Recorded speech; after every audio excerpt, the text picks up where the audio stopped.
Good morning student.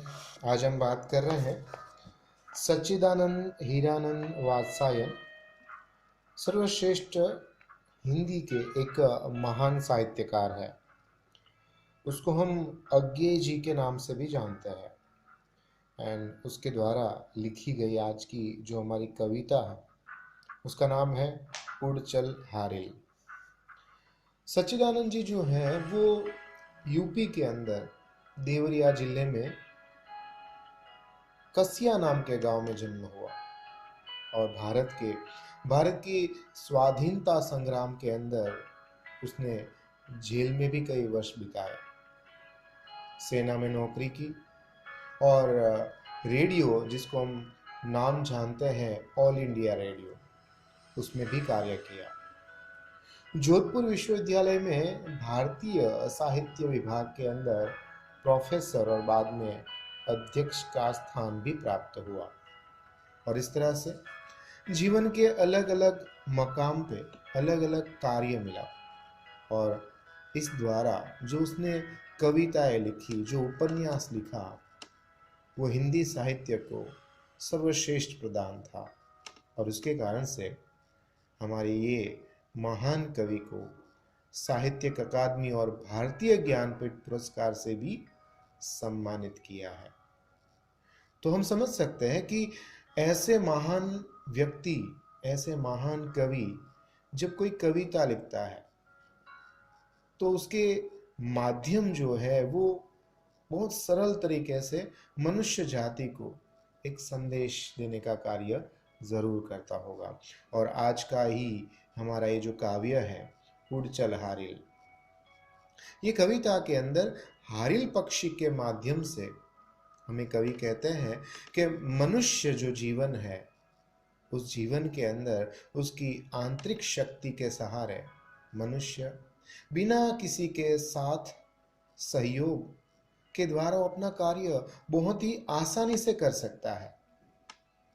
जो पक्षी है वो हवा में उड़ता है, तेज आंधी आती है, ठंड हवा होती है, बादल होते और बड़े पक्षी के साथ दुश्मनी भी होती है, परंतु फिर भी ये चारों और प्रतिकूल परिस्थितियों में भी वो उसका सामना करता है और ये सामना उसका एक अदम्य साहस है और उसके द्वारा वो अपना कार्य को प्रतिबद्ध करके ही रहता है। बस ये सिंपल सा जो थॉट है, विचार है, वो हमें अज्ञे जी ने इस कविता के अंदर प्रस्तुत किया है।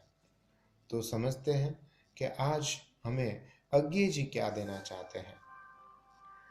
उड़ चल हारिल लिए हाथ में यही अकेला ओछा तिनका, उषा जाग उठी प्राची में कैसी बाट भरोसा किनका, शक्ति रहे तेरे हाथों में छूट न जाए यह चाह सुजन का। इस तरह से पहले ही वाक्य में हमें ये बता देना चाहते हैं कि पक्षी के माध्यम पे, हे मनुष्य, हे मानव, तुझे केवल अपने पर भरोसा रखकर उड़ना है, दूसरों की आशा रखना व्यर्थ है।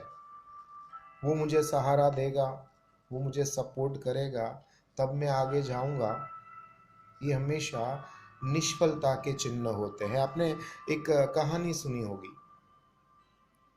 कि एक माता पक्षी, पक्षी माता जिसको मादा कहते हैं, चिड़िया थी, उसके 4 बच्चों के साथ एक फार्म के अंदर, खेत के बीचों बीच में अपना एक छोटा सा घोंसला बना के रहती थी।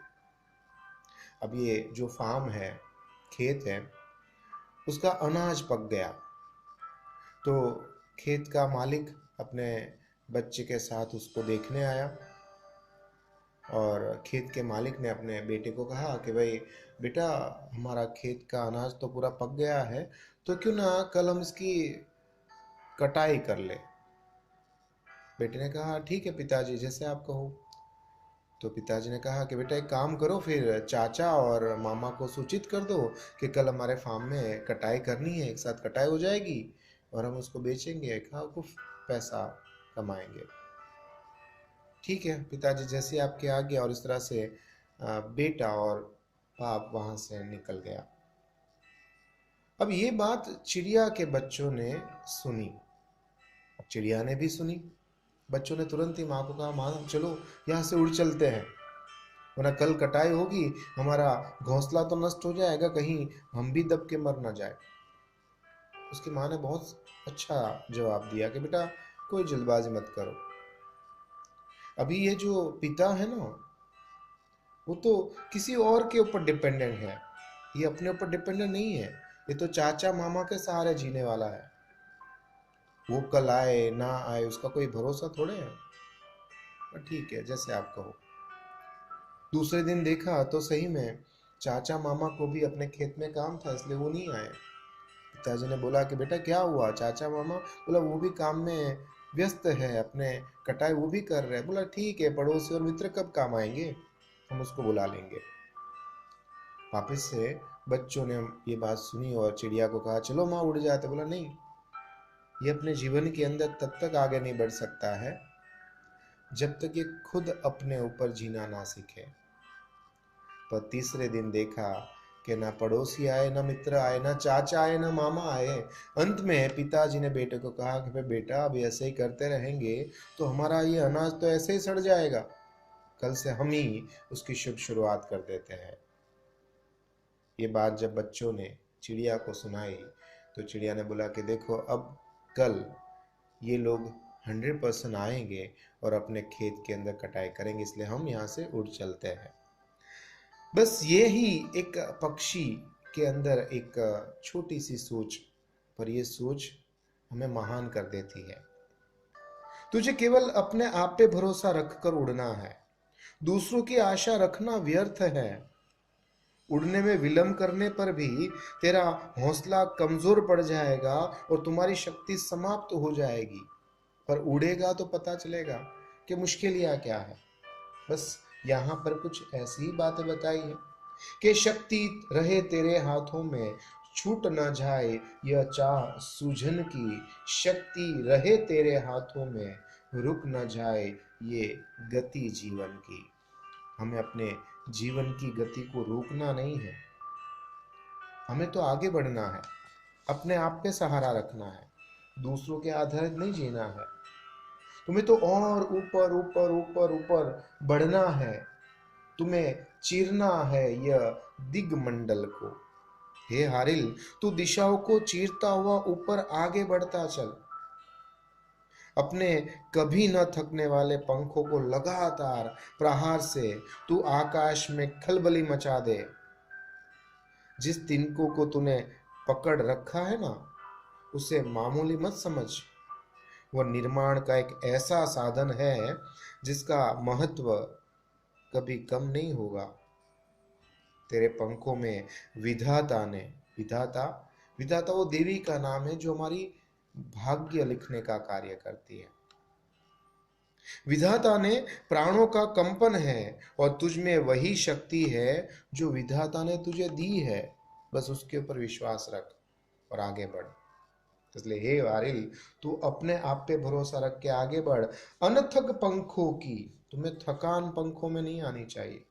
अनथक पंखों की चोटों में नभ में एक मचा दे हलचल। तिनका तेरे हाथों में है अगर एक रचना का साधन। तिनका तेरे पंखों में है विधना के प्राणों का स्पंदन। काप न, यद्यपि दशो दिशा में तुझे शून्य नभ घेर रहा है, तुझे डरना नहीं है, कापना नहीं है। भले चारों ओर आकाश के अंदर दसों दिशा। कभी कभी यह प्रश्न उठता है कि 10 दिशा कैसे हो सकती है? दिशा तो 4 ही है, पूर्व पश्चिम उत्तर दक्षिण east west north south, that is 4। पर कॉर्नर भी होते हैं, इंग्लिश में बोलते हैं ना, ईस्ट और साउथ नॉर्थ और वेस्ट, उसको कहते हैं पूर्व पश्चिम उत्तर दक्षिण। ये तो डायरेक्शन हो गई, पर कॉर्नर का नाम है ईशान, नैऋत्य, अग्नि एंड वायव्य।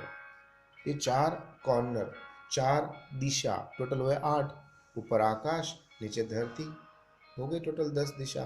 तो इस तरह से यहाँ पर कवि कहते हैं कि सुना आकाश में, दसों दिशा में अगर तुम्हें वो लोग घेर ले, फिर भी तुम्हें कांपना नहीं है, डरना नहीं है, तुम्हें किसी की जरूरत नहीं है। जब तू अपने साथ है तो सब तेरे साथ है। सारा संसार भले ही तेरा उपहास, तेरा मजाक उड़ाए, फिर भी तू अपने मार्ग को मत छोड़ना। इसमें संदेह नहीं है कि तेरा शरीर मिट्टी से बना हुआ है। मुश्किल ही आएगी, परंतु शरीर तो क्षण भंगुर होता है। पानी के ऊपर जो बुलबुले होते हैं, थोड़े क्षण के लिए आते हैं और फिर गायब हो जाते हैं। उस तरह से हमारा जीवन भी ऐसा ही है, वो भी गायब हो जाएगा। पर यह सत्य भी यह है कि तुझे मिट्टी को जीत लिया है। तू मिट्टी की तरह उड़ नहीं, चेतन है। तुझे ये जीवन के अंदर तू भूमि में उड़ान भरकर आकाश में पहुंच जा। यो तो तू विधाता की ही रचना है, परंतु तुम विधाती के तरह तूने भी रचना करने का ज्ञान प्राप्त करना होगा। जिस तरह से विधाता ने सृष्टि का निर्माण किया है, बस उसी तरह से तुम्हें अपने घोंसलों का, तुम्हें अपने आत्मविश्वास के द्वारा अपने जीवन के टारगेट और लक्ष्य का एक सीख लेना होगा, तो ही तो आगे बढ़ सकता है। लिखा है यहाँ पर कि तिनका तेरे पंखों में विधना के प्राणों का स्पंदन, कांपना नहीं, यद्यपि दसों दिशा में तुझे शून्य नभ घेर रहे, रुक ना जाना। यद्यपि कोई तुम पे उपहास मजाक करे, तुझको पथ से हेर रहा है, तू मिट्टी था किंतु आज मिट्टी को तूने बांध लिया है। मिट्टी निश्चय है, मिट्टी यथार्थ है, पर क्या जीवन केवल मिट्टी है? तू मिट्टी पर, मिट्टी से उठने की इच्छा किसने दी है? विधाता ने दी है। आज उसी ऊर्ध्वं ज्वाल का तू है दुर्निवार हरकारा। उषा जाग उठी है प्राची में, आह्वान यह नूतन दिन का, उड़ चल हारिल, हाथ में यही अकेला पावन तिनका।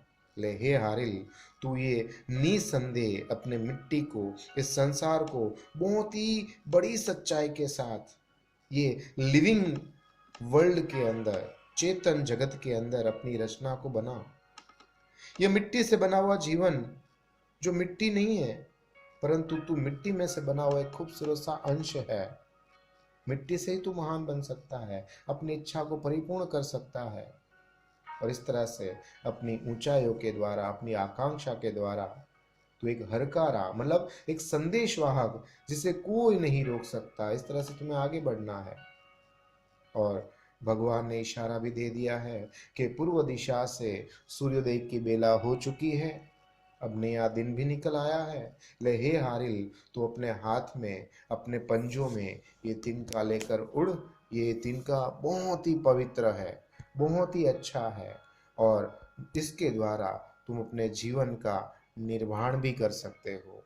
इस तरह से स्वामी सच्चिदानंद जी, हीरानंद जी आज्ञा हमें कहते हैं कि बिना किसी के सहयोग, बिना किसी के साथ, हमें अपने आप के द्वारा ही चारों ओर प्रतिकूल परिस्थितियों में भी हमें अपने आप को अदम्य साहस के द्वारा अपना कार्य करना चाहिए, और तो ही आपकी जीत हो सकती है। अस्तु, आपका मित्र Mahendra Joshi. Good morning student. आज हम बात